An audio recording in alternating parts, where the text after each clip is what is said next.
Welcome to global channel Jayanti Amir Shetty tip and cooking ఛానల్కి స్వాగతం.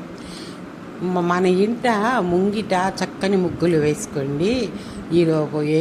ఈరోజు గడపను పసుపు కుంకుమలంతా అలంకరించుకొని బాగా తలస్నానం చేసి సాంప్రదాయ వస్త్రాలు ధరించి మనకి ఈరోజు మామూలు చేతులు కాళ్ళకు పసుపు రాసుకుంటాం కదా, శుక్రవారం రాసుకొని కాళ్ళకి చేతులకి పసుపు రాసుకొని చేతికి గాజులు కాళ్ళకు పట్టీలు ధరించి శుభ్రంగా చేతులకి కాళ్ళకు అమ్మవారిని భక్తి శ్రద్ధలతో ఆరాధించి ఈరోజు శుక్రవారం ఈ వరలక్ష్మి వ్రతం చేసుకొని కుదరకపోతే శ్రావణ మాసంలో వచ్చే ఏ వారం అయినా చేసుకోవచ్చు. అష్టోత్తర శతనామాలతో అమ్మవారిని పూజించుకోవచ్చు. కొన్ని పూలు మనకు తోచిన నైవేద్యం నివేదించుకోవచ్చు. ముత్తైదువులకు పండు తాంబాలు ఇవ్వాలి. ఈరోజు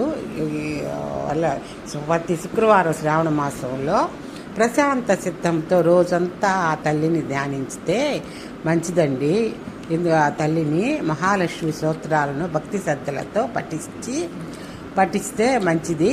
శుక్రవారం క్షీరసాగర పుత్రి మనల్ని తప్పక అనుగ్రహిస్తుందండి. మనల్ని బాగా శ్రావణ శుక్రవారం సందర్భంగా దేవాలయంలో విశేష పూజలు చేస్తారు. అక్కడికి వెళ్ళి చేసుకోలేని వాళ్ళు అమ్మవారి ఆలయాల అభిషేకాలు అర్చనలు చేస్తారు కదా, అక్కడికి వెళ్ళి చేసుకోవచ్చు. ఇంట్లో చేసుకోలేని వాళ్ళు శ్రీ మహాలక్ష్మీదేవి వైభవాన్ని మనం కరుణారా దర్శించుకోవచ్చు. దేవాలయాల్లో అయితే కొంతమందికి ఇంట్లో కుదరదు కదా. శ్రీ లక్ష్మీ క్షీర సముద్ర రాజతనయం శ్రీరంగ దామేశ్వరి దాసీభూత సమస్త